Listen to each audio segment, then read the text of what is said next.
Hello students. Today we're going to talk about the Byzantine Empire in our trip through costume history. The Byzantines, named after the village of Byzantium, which was refounded as Constantinople in 330 AD. Now, if you remember from our Roman section, the Roman Empire got too big to handle, so they split it off between the Roman Empire, centered obviously in Rome, and the Byzantine Empire, centered in Constantinople. This happened around 330 AD. Stabilizing force of Europe during the Dark Ages. Excuse me. Also, after Rome fell, a lot of Greek and Roman knowledge that refueled the Renaissance made its way to Constantinople. It is because of Constantinople that we have Aristotle, Sophocles, Euripides, all extant Greek comedies and tragedies made their way to Constantinople. That's why they are still around and we can still read them, study them, and enjoy them. Here's a map. I'm going to circle. Constantinople is right there in the Byzantine Empire. Literally, and I'm not using that word lightly, literally at the crossroads of the East and West. Was influenced by both. A big trade center. Now, what did this do? This made this empire incredibly rich. Sometimes the Byzantines get short shrift in history, even in fashion history. This isn't a very long section. But make no mistake about it, they were a powerhouse for about 1,000 years in the East-West struggle between the Muslims and the Christians. And they made a lot of money on it. Think extravagance. Some of you may remember a show in the 80s called Lifestyles of the Rich and Famous, this over-the-top opulence and extravagance. Think that for 1,000 years. So very powerful. Constantly fighting the Muslims there on the eastern side of the Straits of Dardanelles, which Constantinople overlooked. Became a rallying point for the Crusades of the Middle Ages. Trouble is, the surrounding empire, the surrounding land didn't fare as well as Constantinople itself, so lots of crusading armies would loot the empire to pay for the campaign. So by 1200, it was a little more than a Balkan state. 1453, the Ottoman Turks captured Constantinople and changed the name to Istanbul, not Constantinople, effectively ending the empire. But, like I said, for over 1,000 years, it was a powerhouse. The emperor was the absolute head of both the state and the church. It is a Christian church. Orthodox, Greek Orthodox, Roman Orthodox started there, split from the Catholic Church in 1054. Aristocracy was based on wealth instead of bloodline. So that was an important distinction both of the Roman Empire and of the medieval world, as you will see. Lots of upward mobility, education very important, good universities, a good university in Constantinople. Also, women had power in government and business. The empress was the equal to her husband in power. And if the husband died, the empress would become regent to the child emperor. So there was some power sharing. There was Empress Theodora. You can see a mosaic of her here. Very powerful ruler.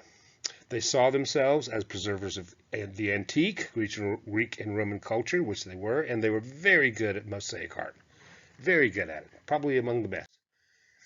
Also, Byzantine art and architecture reflected the meeting of East and West. Here you see the Hagia Sophia in downtown Istanbul. Was a Christian church, is now a mosque, Islamic mosque there. They kept a lot of the architecture intact. They just added those minarets on the corners.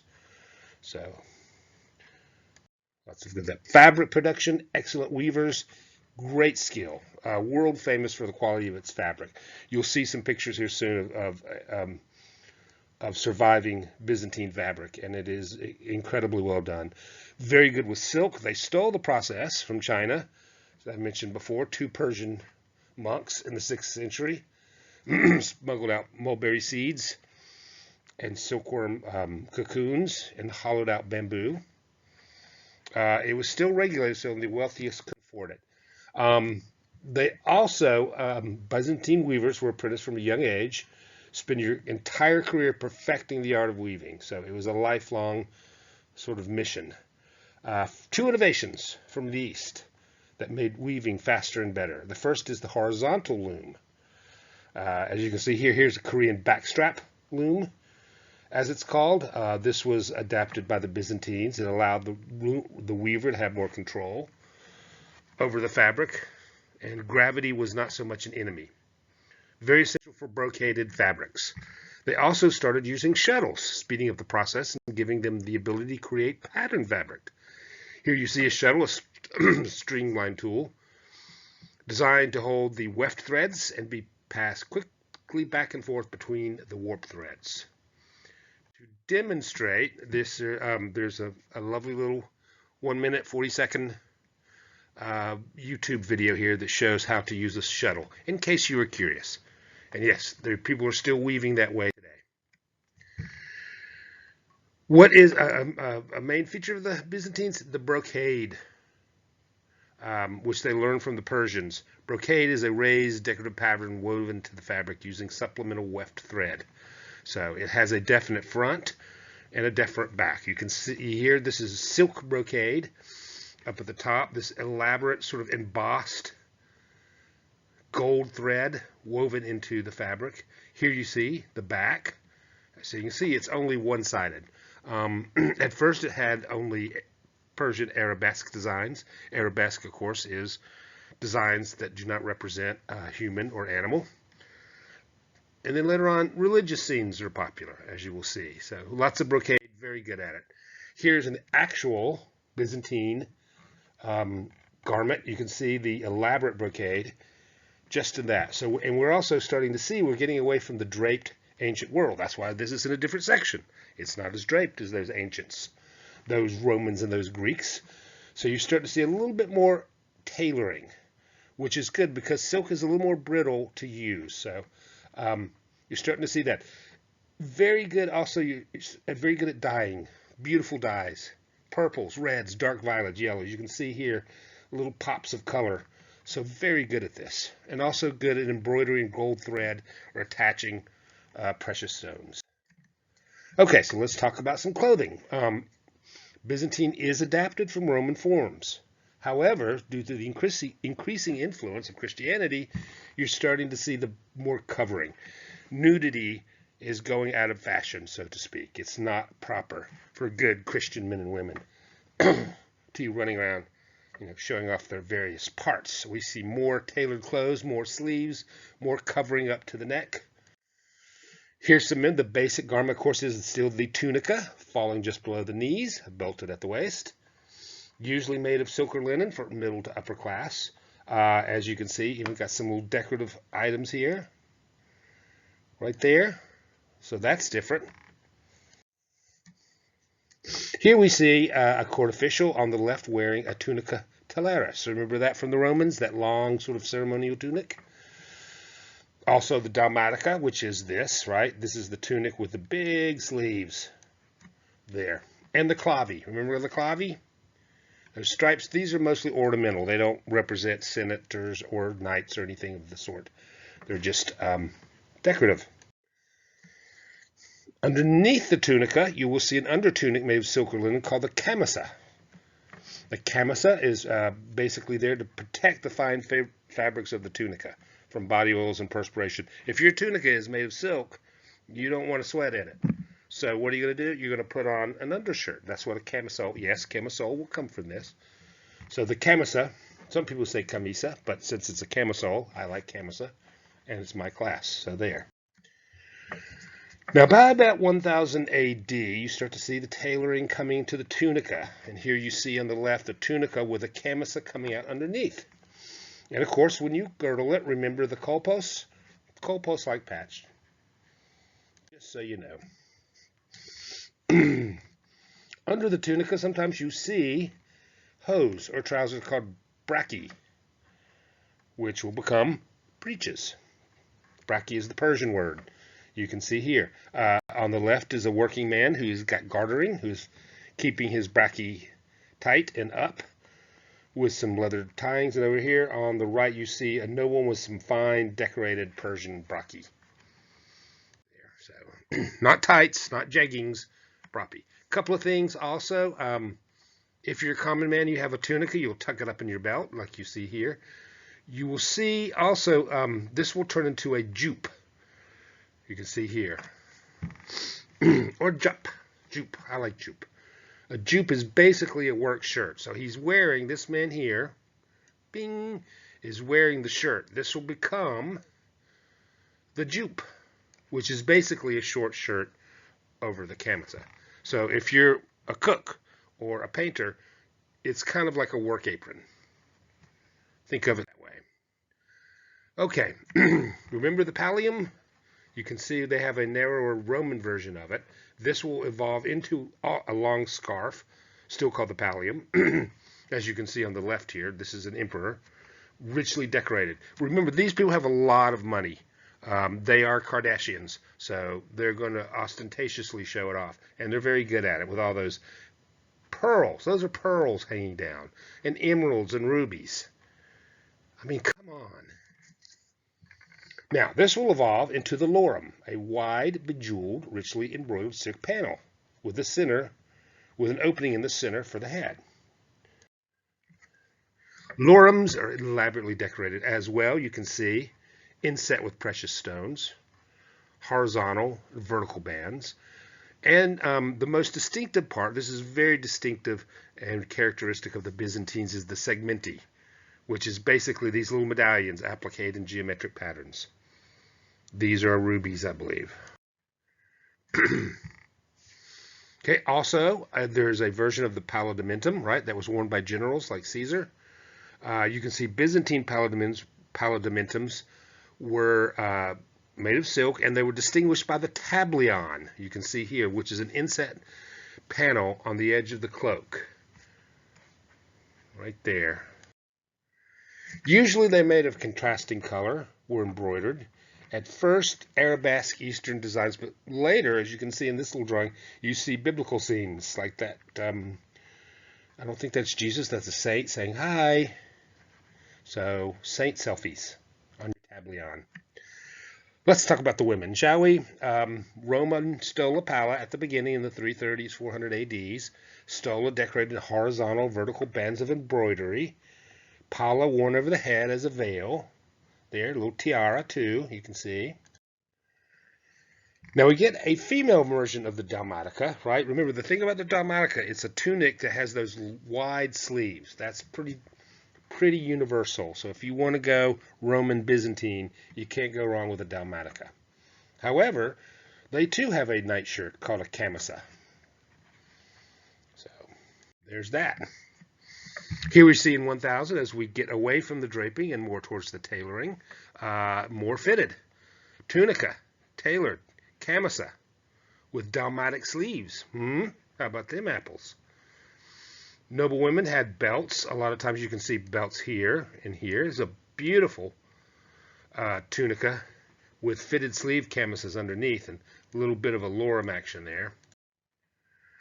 We still have brightly colored pallas. I know you can't tell that in this black and white drawing, but so be it. It was. That were added with the camisa tunica combo.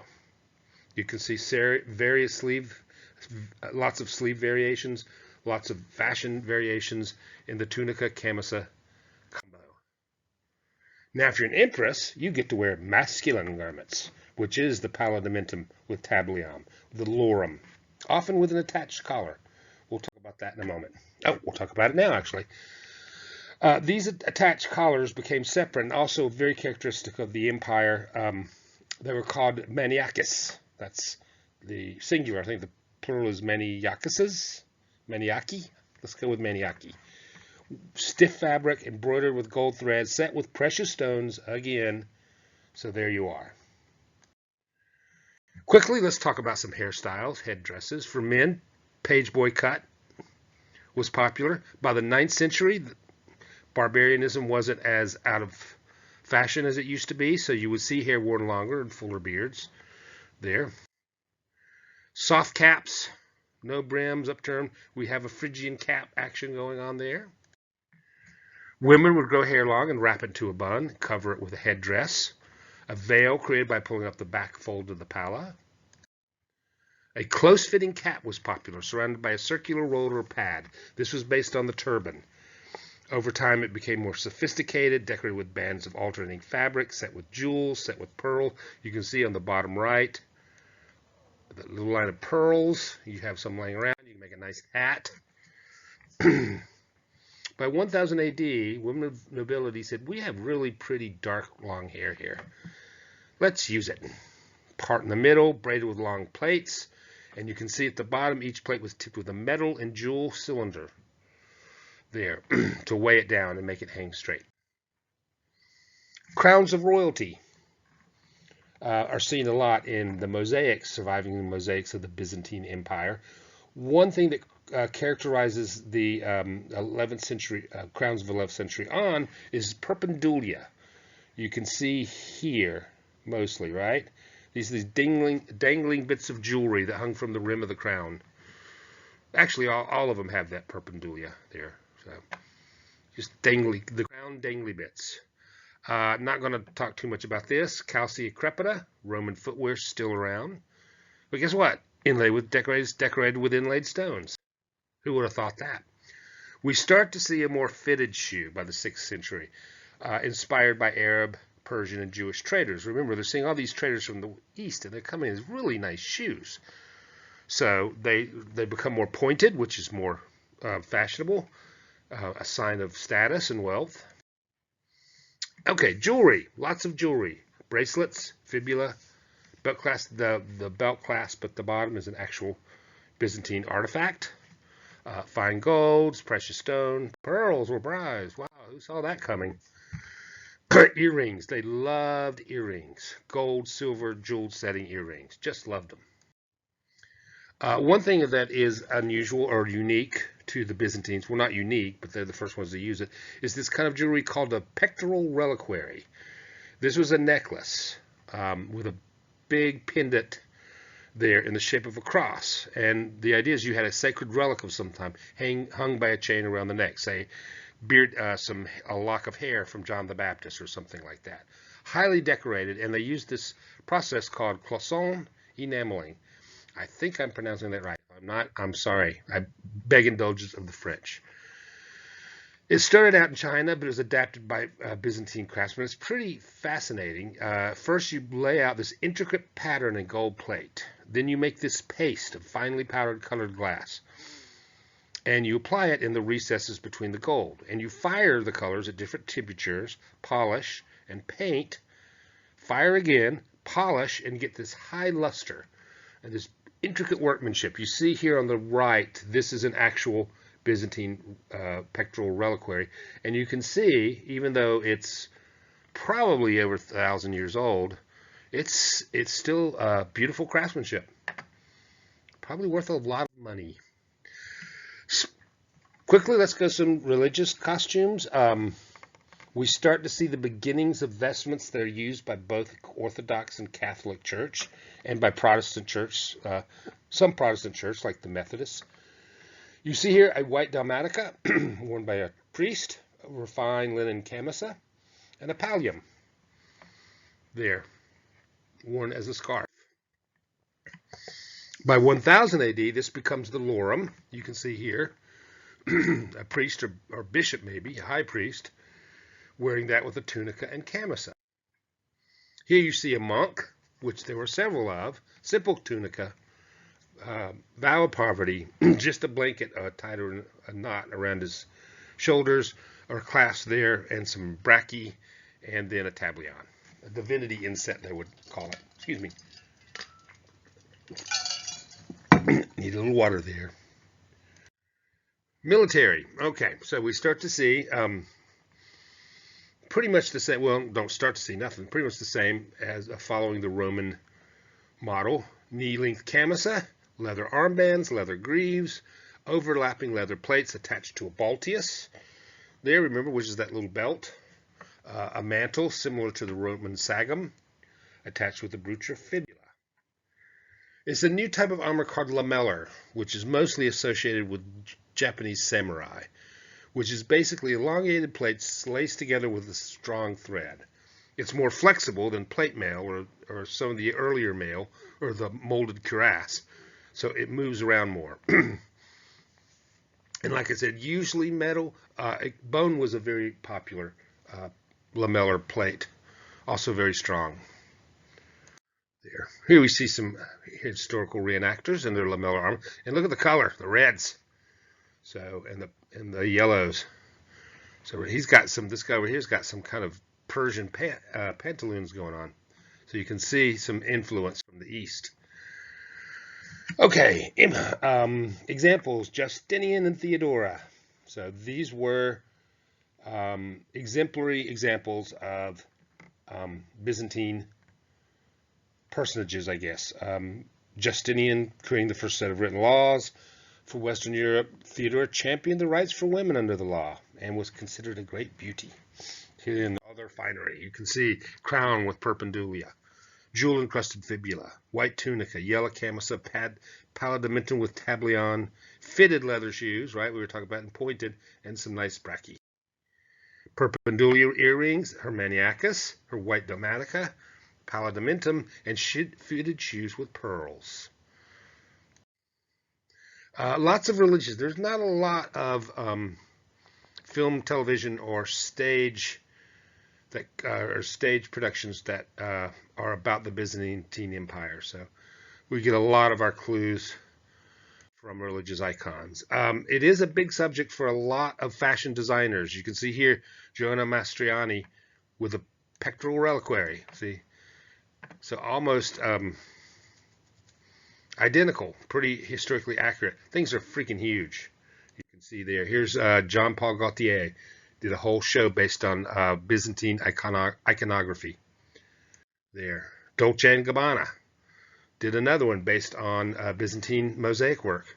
So you can see it's a pretty popular subject for fashion. Look, there's another one. So you can see there these earrings that are perpendulia. Okay, well that's it for the Byzantines. Thank you for listening. Up next, the Dark Ages. Ooh.